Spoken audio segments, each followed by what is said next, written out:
Puedes oír el sonido de la arrogancia. En el desierto de Mojave, el 10 de octubre de 2023, sonaba como el zumbido de generadores de alta potencia y el clic de teclados sobre pantallas táctiles.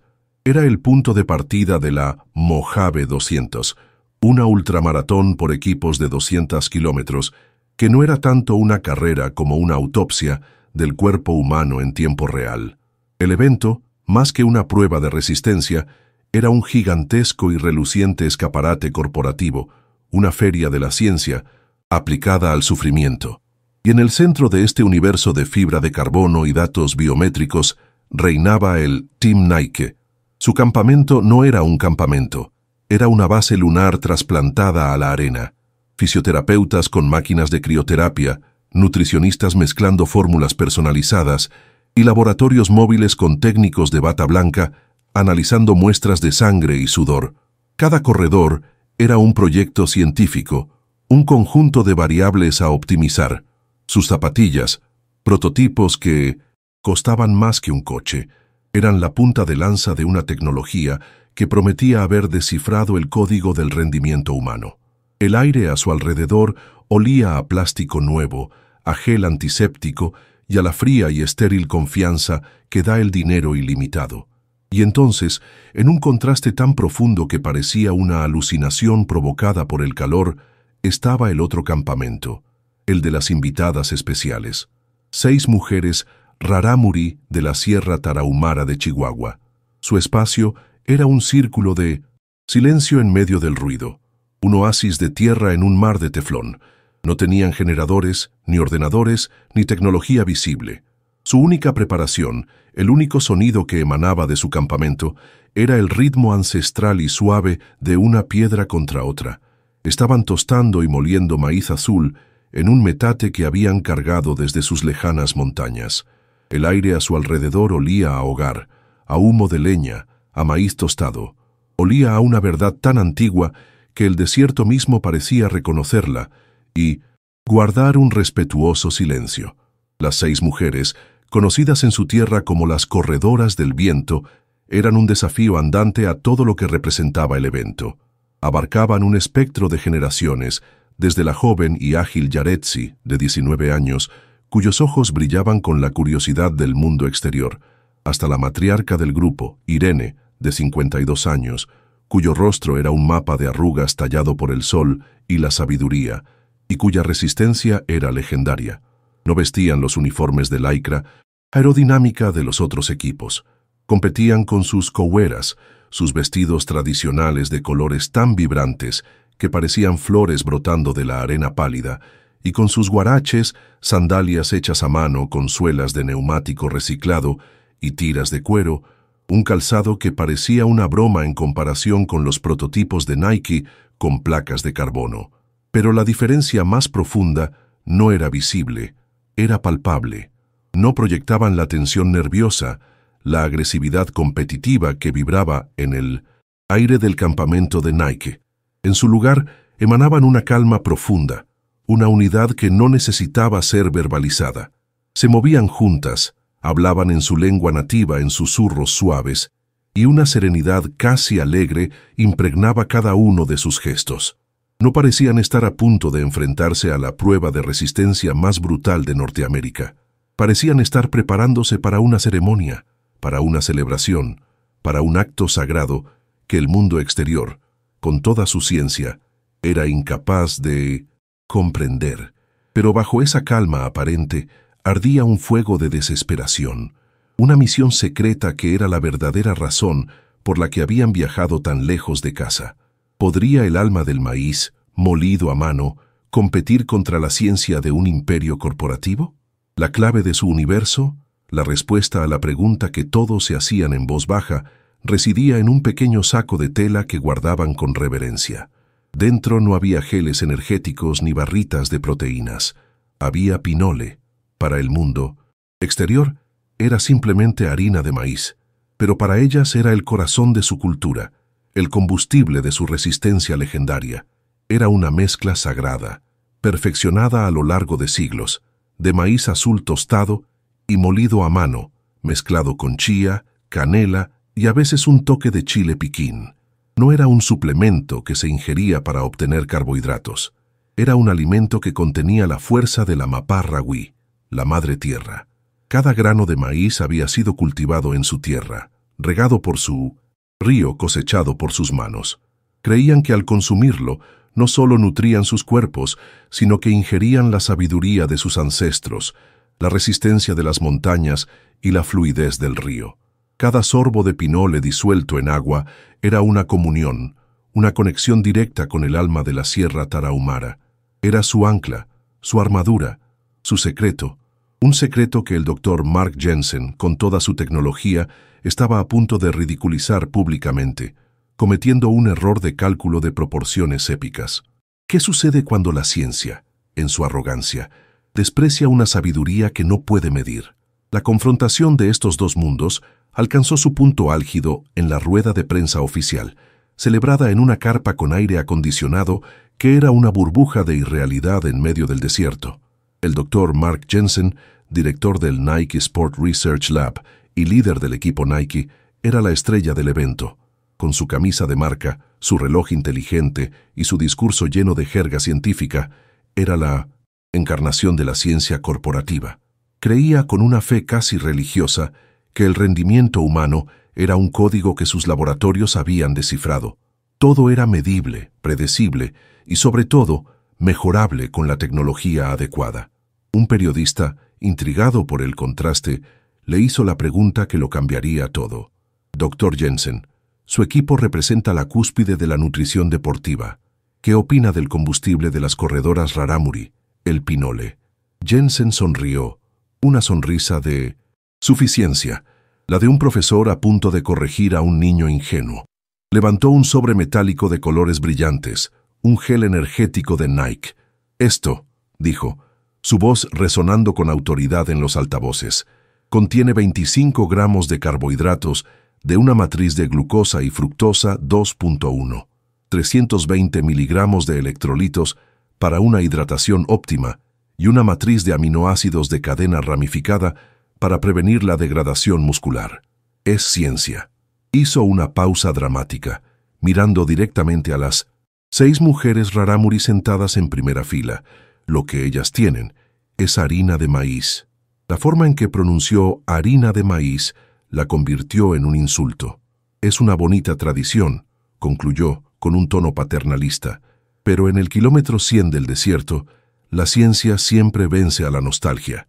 La declaración fue una bofetada, una humillación pública que no solo despreciaba su alimento, sino que reducía su cultura entera, su cosmovisión, su conexión sagrada con la tierra, a una simple nostalgia, a un producto obsoleto en el mercado del rendimiento humano. Fue un acto de una arrogancia tan profunda que silenció la sala. Las 6 mujeres Rarámuri no reaccionaron, no fruncieron el ceño, no mostraron ira. Sus rostros permanecieron tan serenos como siempre, pero en el silencio que siguió a las palabras de Jensen, intercambiaron una sola mirada. Una mirada que duró apenas un segundo, pero que contenía siglos de resistencia. En esa mirada no había odio, sino una confirmación de que el doctor Jensen y su mundo no entendían nada. No sabían que ellas no estaban allí por deporte. No sabían que habían aceptado la invitación de los organizadores, que las veían como una curiosidad cultural, porque tenían una misión desesperada. No sabían que la verdadera carrera no era contra el equipo Nike, sino contra una de sus propias subsidiarias, una empresa minera, Apex Minerals, patrocinada por una división de Nike, estaba a punto de obtener los permisos para desviar el último río puro de la Sierra Tarahumara para sus operaciones de extracción de cobre. Ese río era la vida de su pueblo, el agua con la que regaban ese mismo maíz que Jensen acababa de ridiculizar, el premio de la carrera, $100,000, y la plataforma mediática que obtendrían con una victoria imposible, eran su última y única arma para exponer la hipocresía de la corporación y salvar el alma de su tierra. La carrera ya no era una competencia, era una guerra, y el pinole no era solo su combustible, era su bandera. El amanecer en el Mojave es un espectáculo de una belleza brutal. El sol emerge en el horizonte, pintando el cielo de colores imposibles, pero trayendo consigo la promesa de un calor que puede matar. La pistola de salida sonó y la carrera comenzó. El equipo Nike, como era de esperar, salió como una estampida. Su estrategia era de relevos cortos y explosivos. Cada uno de sus superatletas correría un tramo de 20 kilómetros a un ritmo casi de sprint, antes de ser reemplazado por un compañero fresco. Era una estrategia de fuerza bruta, diseñada para pulverizar a la competencia desde el principio. En contraste, las rarámuri comenzaron a un ritmo que parecía casi un trote, y no corrían en relevos. Correrían juntas, las 6, durante la mayor parte del recorrido como una sola entidad. Su formación era fluida, orgánica, cambiando de líder de forma natural, sin señales, como una bandada de aves migratorias. No competían entre ellas, se cuidaban. Se pasaban la pequeña bolsa de pinole, se recordaban unas a otras que bebieran agua y a veces, en los tramos más monótonos, una de ellas comenzaba a cantar en su lengua nativa, un canto rítmico y suave que parecía sincronizarse con el latido de sus pies sobre la arena. Su estrategia no era de velocidad, era de sostenibilidad. No buscaban ganar cada kilómetro, buscaban sobrevivir al desierto, juntas. El contraste de estrategias era un reflejo de sus cosmovisiones. Nike veía el desierto como un enemigo a conquistar, un obstáculo a superar con tecnología y fuerza. Las rarámuri lo veían como un ser vivo, un espíritu poderoso al que había que respetar y con el que había que armonizar. No luchaban contra el calor, corrían con él. No maldecían el terreno difícil, lo leían, adaptando su zancada a la textura de la arena. Para el equipo de Jensen, cada kilómetro era una variable en una ecuación. Para las mujeres del maíz, cada paso era una conversación con la tierra. Los primeros 50 kilómetros parecieron confirmar la predicción del Dr. Jensen.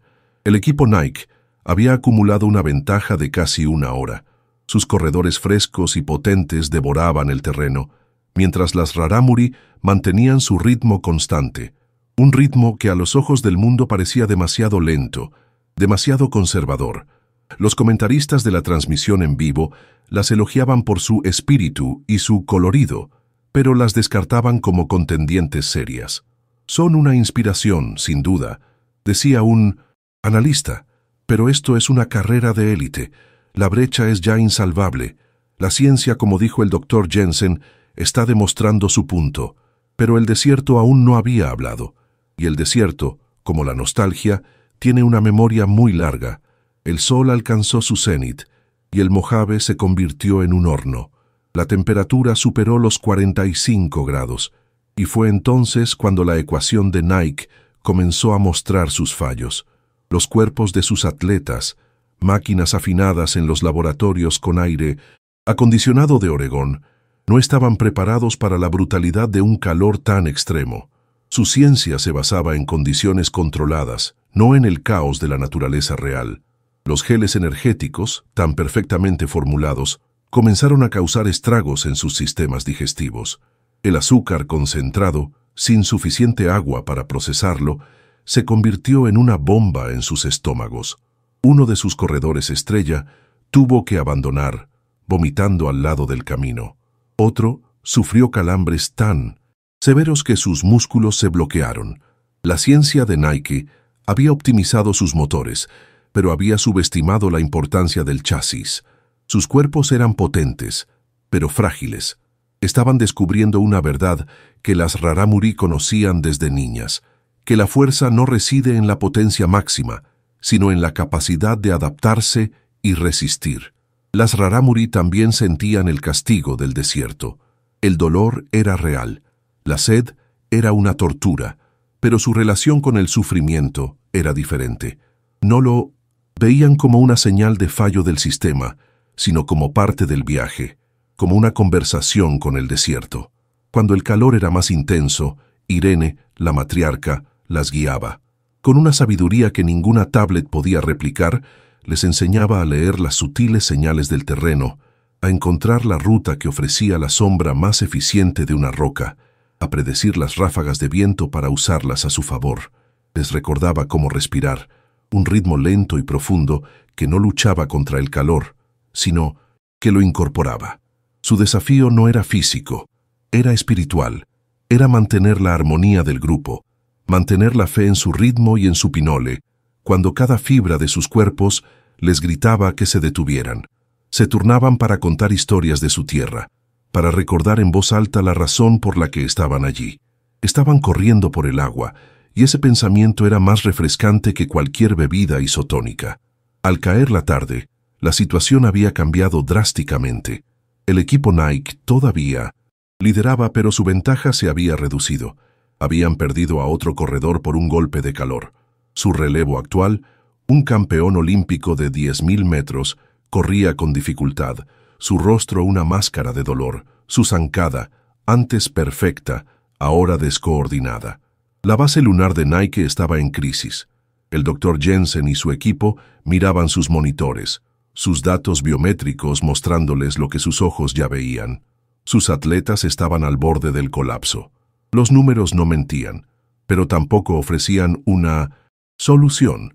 La ciencia podía describir el problema, pero no podía ofrecer la cura para un espíritu que se estaba quebrando. Mientras tanto, las rarámuri seguían.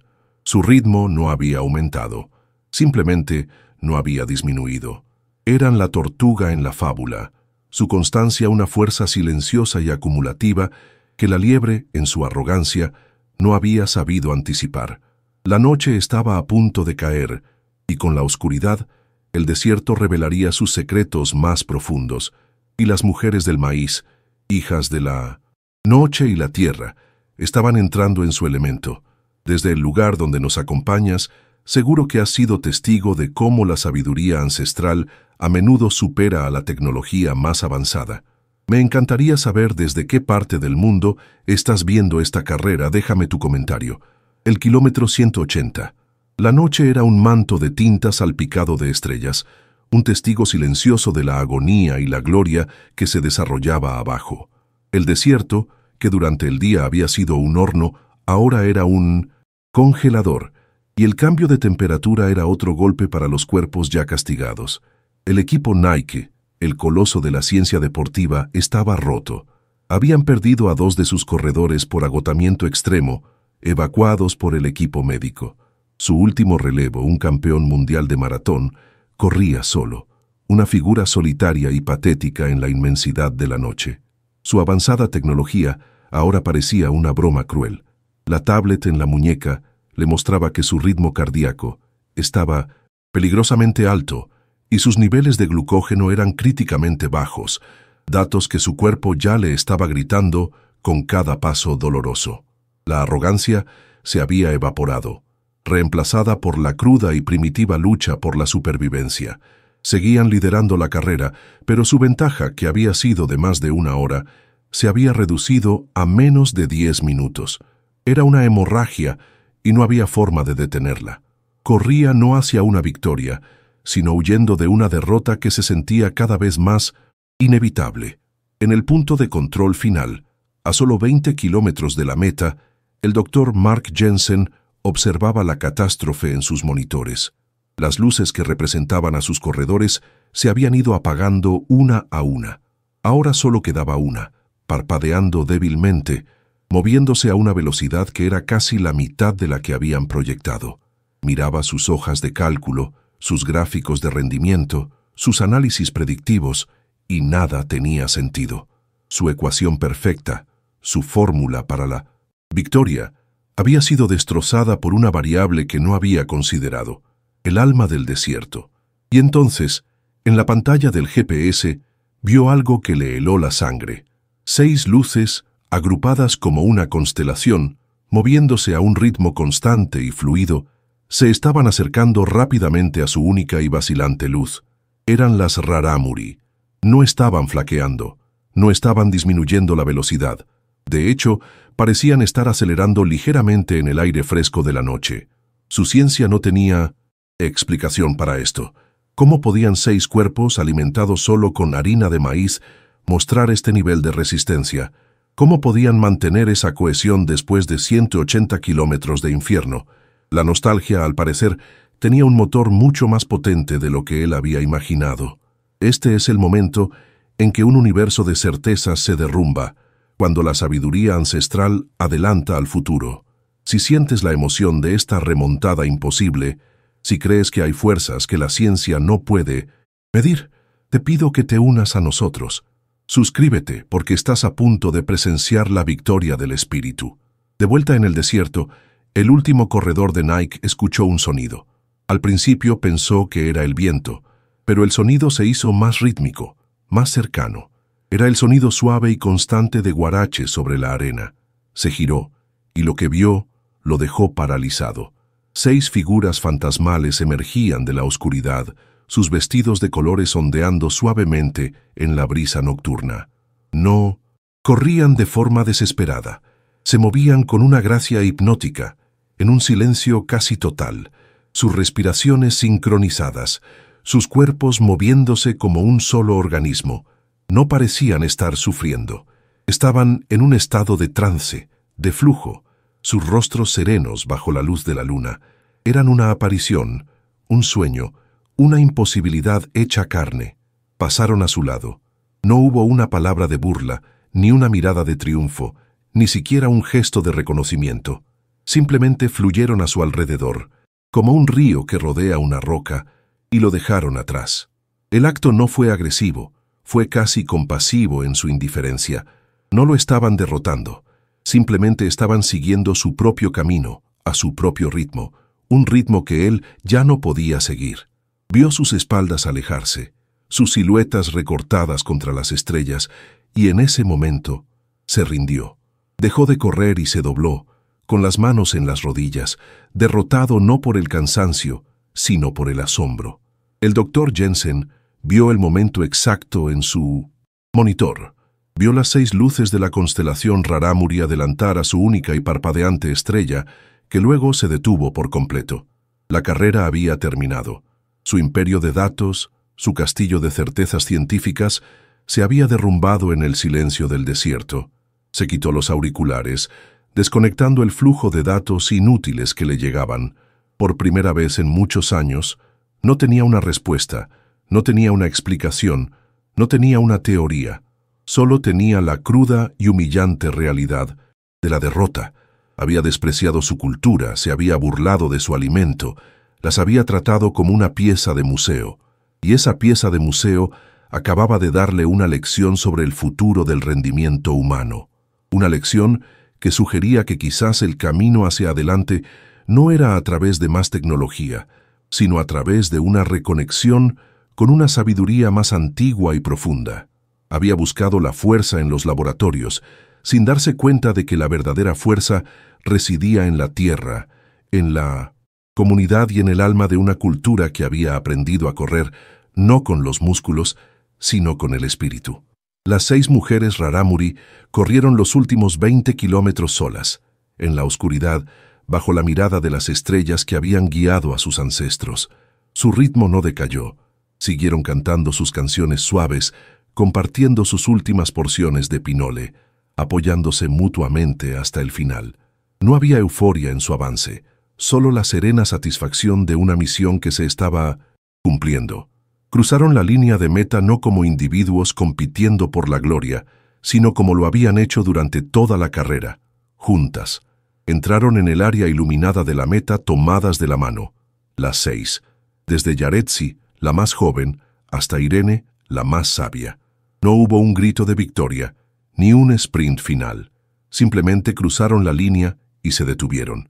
Su primer acto como campeonas de la Mojave 200 no fue celebrar. Se sentaron en el suelo, formando un círculo, en la misma formación en la que habían corrido.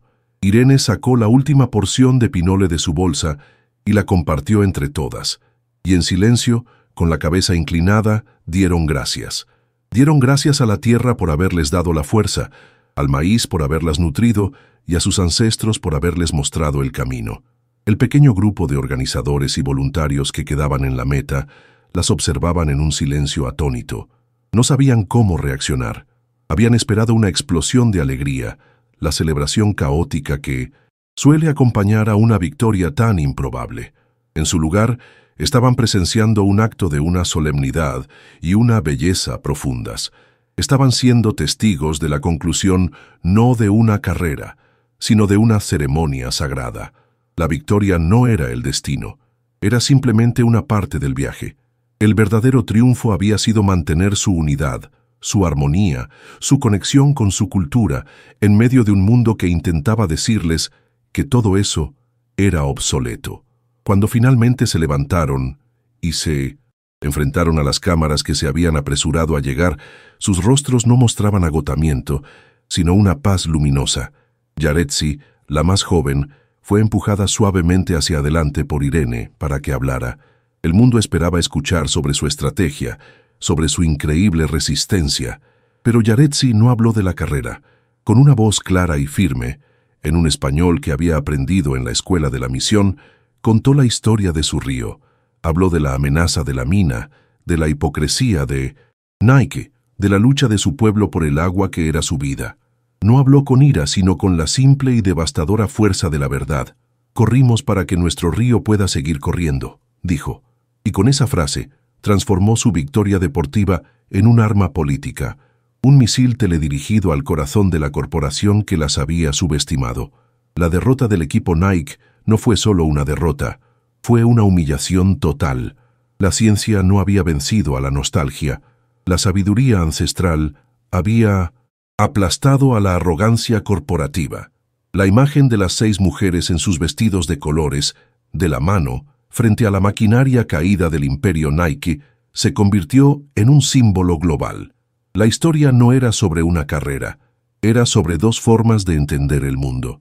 Y en el desierto de Mojave, bajo la mirada de las estrellas, la forma más antigua, la más conectada, la más comunitaria, había demostrado ser, sin lugar a dudas, la más fuerte. La victoria de las mujeres del maíz, como las bautizó la prensa mundial, fue más que una sorpresa deportiva, fue una detonación cultural. El titular, "Las mujeres del maíz que derrotaron a Nike", se replicó en cientos de idiomas, desde el New York Times hasta Al Jazeera. La historia tenía todos los elementos de una leyenda moderna: los desvalidos contra el gigante, la tradición contra la tecnología, la naturaleza contra la corporación. Pero fue la revelación de Yaretsi en la línea de meta lo que transformó la historia de una anécdota, inspiradora a un escándalo internacional. La noticia de que una subsidiaria de Nike, la misma empresa que había construido su marca sobre la idea de la superación y el espíritu humano, estaba patrocinando a una empresa minera que amenazaba con destruir el sustento de esas mismas heroínas, fue una bomba de relaciones públicas de una magnitud sin precedentes. La hipocresía era tan flagrante, tan innegable, que la indignación fue instantánea y global. El desastre para Nike fue monumental. En Mindonesia, cuestión de horas, el hashtag Nike Mata Ríos se hizo viral. Grupos ecologistas y de derechos indígenas de todo el mundo se unieron a la causa. Se organizaron boicots a los productos de Nike y las redes sociales de la empresa se inundaron de millones de comentarios exigiendo una respuesta. El precio de sus acciones comenzó a caer. El Dr. Jensen y su equipo regresaron a Oregón no como héroes, sino como los rostros de un fracaso que era a la vez deportivo y moral. La corporación, atrapada en una tormenta que no había visto venir, se vio obligada a actuar con una rapidez inusitada.